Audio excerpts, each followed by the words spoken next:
एक तरह से वैचारिक युद्ध चल रहा है। तो वहां पर आपको समझना क्या है कि जैसे अभी अंकुर जी ने भी कहा, जब हम गांधी वाली बात कर रहे थे तो उसमें एक फैक्टर और आता है। उस समय आर्य समाज ने जो काम किया है, अगर वो नहीं किया होता तो आज बहुत खराब स्थिति होती। और गांधी के ऊपर लाइमलाइट लाने के बाद ये जो शुद्धिकरण मूवमेंट थी, ये बहुत स्लो हो गई है। यस। और उसको उसके बाद नेहरू की पॉलिसीज ने काफी पीछे धकेल दिया है। तो अब अगर आप टोटल खेल देखेंगे तो एक लाइन में क्या है, उन्होंने झूठ को ऊपर उठा के रख दिया है, सच को दबा दिया है। बिल्कुल हमारा बिल्कुल। काम सिर्फ सच को सामने लाना है। वो आप उसको एग्रेसिवली लाएं या विनय पूर्वक लाएं, काम उतना ही करना है आपको, उससे भी हमारा काम चल जाएगा। चल जाएगा हमारा काम। और यही है कि गांधी ने नपुंसक इसी तरीके से बनाया कि जब स्वामी श्रद्धानंद जी की हत्या कर दी गई तो हत्यारे को भाई कह करके केस लड़ने के लिए आगे आगे थे। तो ये मोमेंट्स तो हमारे खुद के लोगों ने नीचे गिराया है कि जिन लोगों को हम अब तक पूजनीय और राष्ट्रपिता और बापू कह रहे थे, उन लोगों की यदि जड़ में जाएं तो वास्तविकता ये है कि आज हमारी अधोगति का, हमारे गर्त में होने का जो मेन रीजन है वही महात्मा, वही राष्ट्रीय पिता है। जी। अगला दिगांत दिगांत शर्मा जी पूछ रहे हैं, सनातन के हिसाब से शिवलिंग की पूजा करना चाहिए या नहीं? देखिए, शिवलिंग यानी कि शिव का एक चिन्ह। शिव कहते हैं एक किसी जो पवित्र है, जो सबसे पवित्र है। सबसे पवित्र कौन है? वो देवों के देव महादेव हैं, यानी कि परमपिता परमेश्वर हैं। इस चीज को आप इस तरीके से समझिए कि लोगों को जब कोई एक अदृश्य चीज, एक शक्ति नहीं दिखाई दी, तो उन्होंने शिवलिंग, उनके एक चिन्ह की स्थापना की।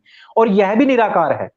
यदि आप शिवलिंग को देखते हैं तो पूरी तरीके से वो भी एक निराकार है। आकार किसमें दिया जाता है? जब मूर्ति बनाते हैं हम।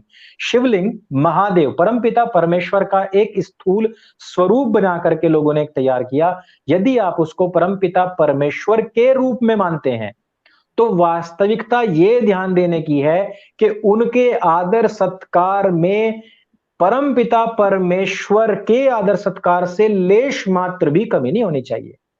यदि आपने किसी को भगवान तो बना लिया, लेकिन आप जब उसके सामने बैठे हैं, तो आपके मन के जो मनोभाव हैं वो अपवित्र चल रहे हैं। यदि आपने उनकी घर में स्थापना की है और आपके घर में झूठ बोला जा रहा है, मदिरा पान, अंडा सेवन किया जा रहा है, व्यभिचार किया जा रहा है, बच्चों को गलत शिक्षाएं दी जा रही हैं और व्यभिचरित चित्र आपके घरों के अंदर चल रहे हैं या टीवी में या मोबाइल में कुछ आप ऐसा सुनते हैं, देखते हैं, तो फिर गलत है।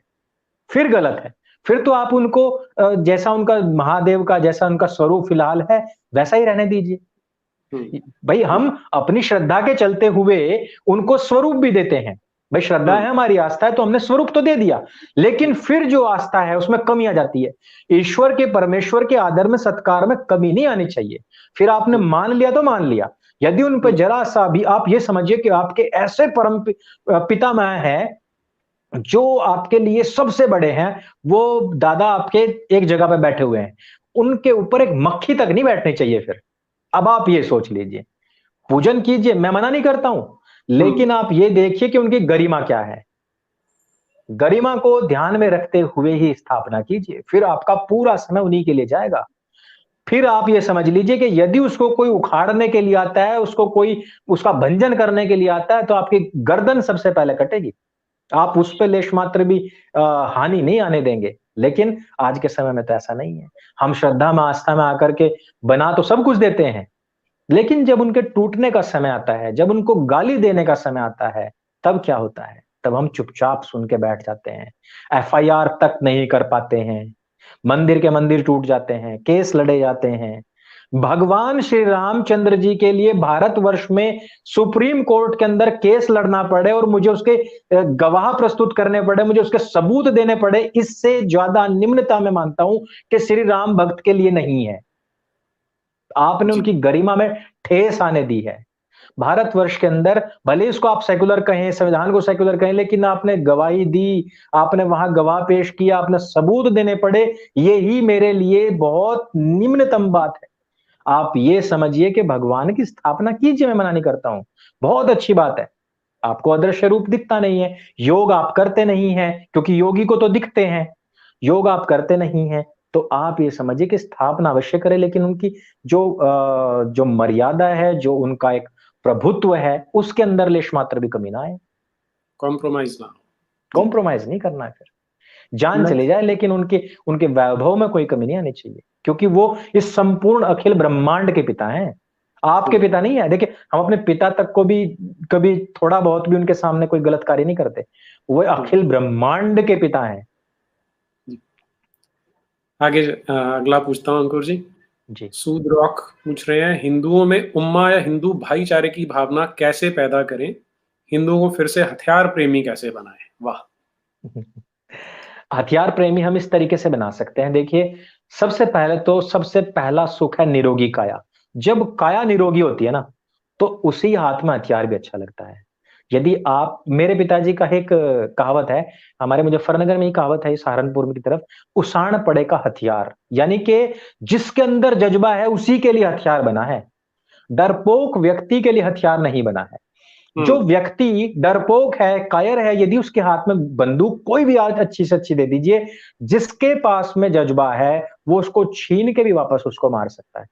तो सबसे पहली चीज़ कि आप अपने अंदर इस तरीके का जज़्बा रखिए, अपनी संतान को इस प्रकार का बनाइए ताकि उसके हाथ में हथियार भी अच्छा लगे। जब तो हथियार तो अपने आप आ जाएगा। जब हुँ, बच्चे का तो हाथ ही हथियार, देखिए मेरे हाथ से बड़ा हथियार कोई नहीं है।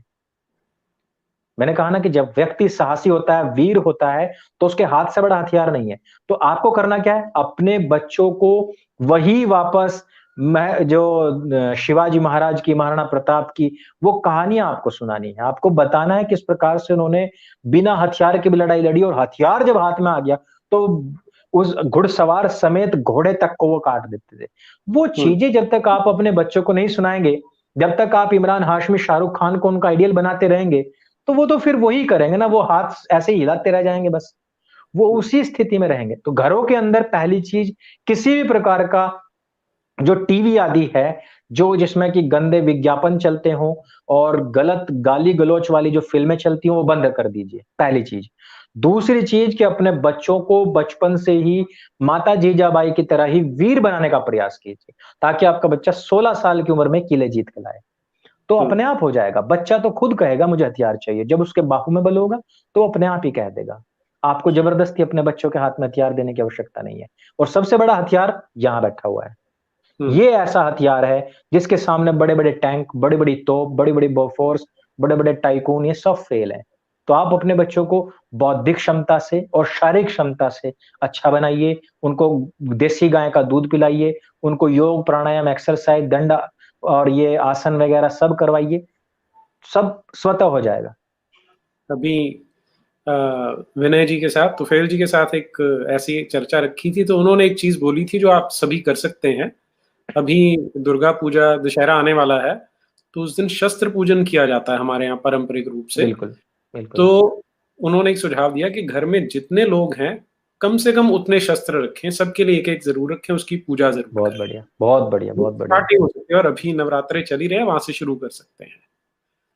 बिल्कुल। Tanushree Bhattacharya ji, want more such sessions with both of you. जी, अवश्य करेंगे जी, प्रयास रहेगा और सेशंस करेंगे।